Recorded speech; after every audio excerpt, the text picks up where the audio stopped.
कैसे हो आप सब लोग? स्वागत है आपका फिर से एक और बार हमारे चैनल पर।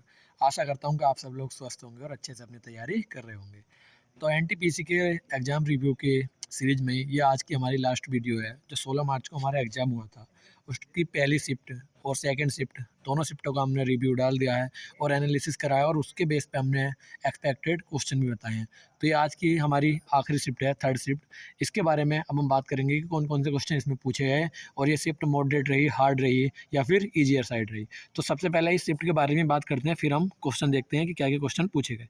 तो अगर हम ये थर्ड शिफ्ट की बात करें, तो इसमें जो रीजनिंग थी, रीजनिंग देखो कुछ भी नया नहीं है, रीजनिंग में वही पुराना घिसा-पिटा पैटर्न जो 2025 में आया था, वही सेम टू सेम चला जा रहा है हर शिफ्ट में, है ना? तो कोई भी नया कॉन्सेप्ट नहीं, कुछ भी नहीं, सब पीवाईक्यू बेस्ड रीजनिंग हमारी चल रही है। अब बात करते हैं क्वांट की, यानी कि मैथ की, तो ये फिर से ईज़ी टू मॉडरेट साइड रहा है, कुछ कैलकुलेशन इसमें ज़्यादा देखी गई है और स्टैट्स जो है वो हॉट टॉपिक बना हुआ है इस टाइम मैथ में। जो हमारा स्टैटिस्टिक है, वो इस समय हॉट टॉपिक बना हुआ है और मेंसुरेशन से भी सवाल बताए गए हैं और एवरेज से भी। बाकी सारा पेपर पीवाईक्यू बेस्ड है, जिसकी कैलकुलेशन अच्छी है और आराम से करके लेके चला जाएगा। आपको बताइए है पूरा पेपर जो है मिक्स आ रहा है ये वाला। तो अगर आपने मॉक लगाए हैं तो आपको इस चीज़ की प्रैक्टिस हो गई होगी, अगर नहीं भी लगाए हैं तो आपके पास 90 मिनट हैं, तो उतना ज़्यादा कम टाइम भी नहीं है, तो हम आसानी से थोड़ा-सा धैर्य रख के आराम से पेपर को करिए। ऐसे मैथ का क्वेश्चन आता है, उसके बाद जीके का और फिर एकदम से रीजनिंग का, तो थोड़ा टेम्परामेंट तो गड़बड़ा जाता है, लेकिन फिर भी आप इतने समय से तैयारी कर रहे हैं, तो आप इन सब चीज़ों से उतना ज़्यादा आहत ना होंगे। तो इसी आशा के साथ हम अब बात करते हैं कि जीएस कैसा आ रहा है। तो जीएस इस बार भी मॉडरेट साइड बताया गया है, जिसमें कि सेंसस के भी सवाल देखने को हुए हैं और ये जो एलपीजी रिफॉर्म है ना, ये इस टाइम हॉट टॉपिक है। हर शिफ्ट में तीनों की तीनों में इससे क्वेश्चन पूछा गया। बाकी फेस्टिवल से भी क्वेश्चन देखने को मिले हैं और बजट से भी क्वेश्चन आ रहा है। और बजट के कौन से क्वेश्चन आ रहे हैं, मैंने एक बजट की टॉप 50 क्वेश्चन की क्लास दे रखी है, आप उसको भी देख सकते हैं, मैं उसका जो है लिंक लगा दूँगा।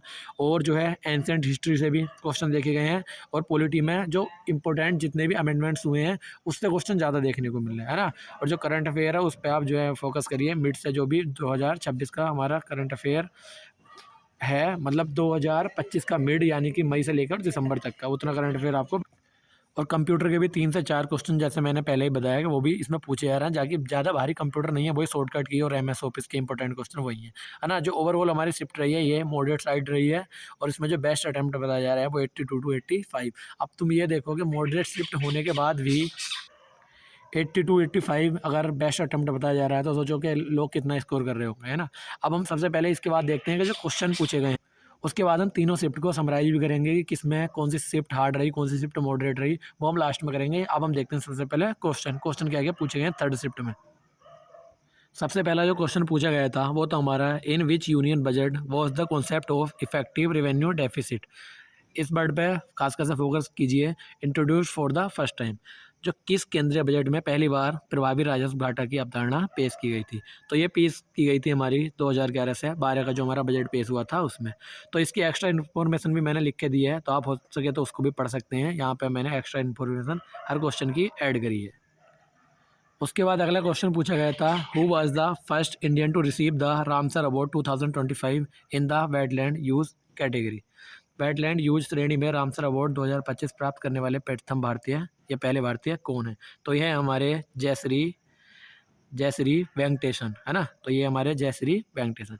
उसके बाद बढ़ते हैं अगले क्वेश्चन की तरफ। इसकी भी एक्स्ट्रा इन्फॉर्मेशन यहाँ पे लिखी हुई है।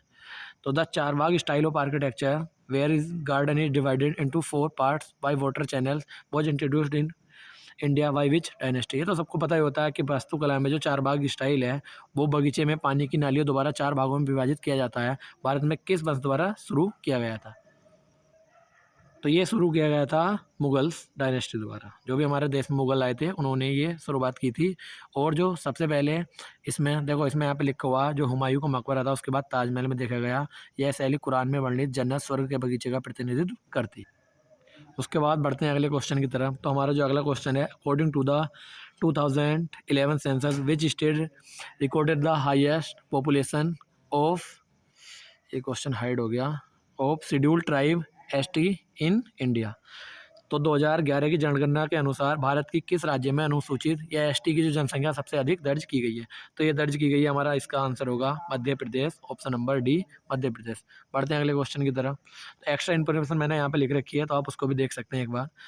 तो द टू स्ट्रैंड डीएनए या the two strand of DNA double helix are held together by which type of chemical bond.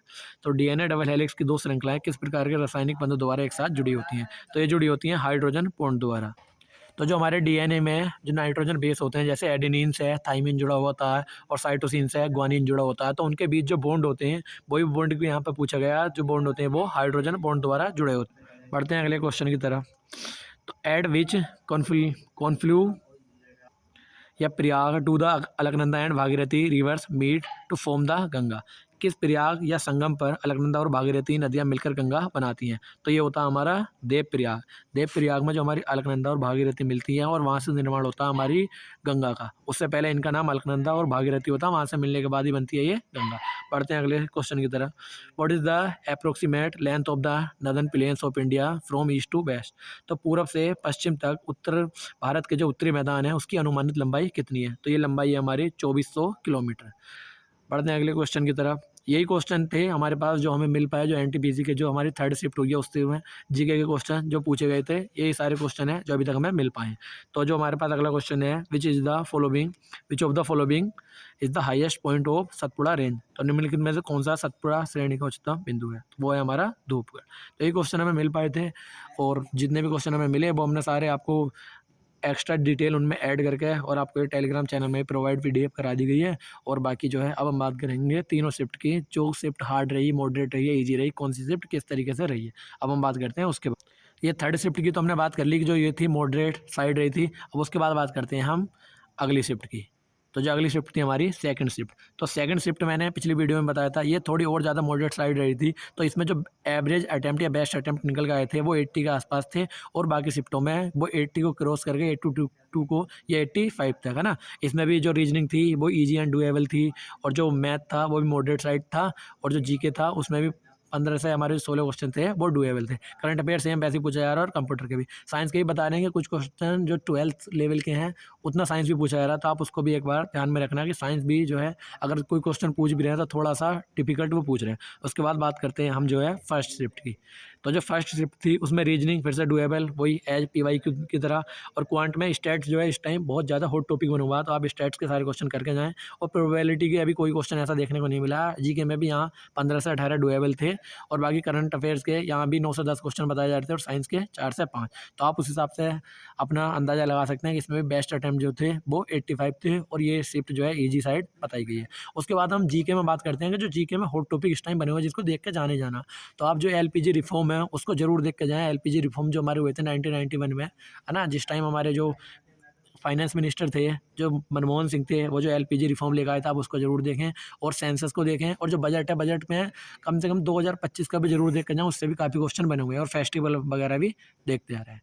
तो अब आशा करता हूँ कि आपको ये वीडियो पसंद आई होगी और वीडियो से आपको कोई भी हेल्प मिलती है तो कृपया करके हमारे चैनल को सब्सक्राइब करें। ऐसी ही वीडियो आपके लिए मैं लाता रहूँगा क्योंकि अभी एनटीपीसी एग्जाम हमारा थोड़ा लंबा चलेगा, तो हर दिन की हम हर शिफ्ट का शाम को एनालाइज किया करेंगे और रोज़ वीडियो आएगी। तो आप चैनल को सब्सक्राइब कर सकते हैं। मिलते हैं अगली वीडियो में। धन्यवाद।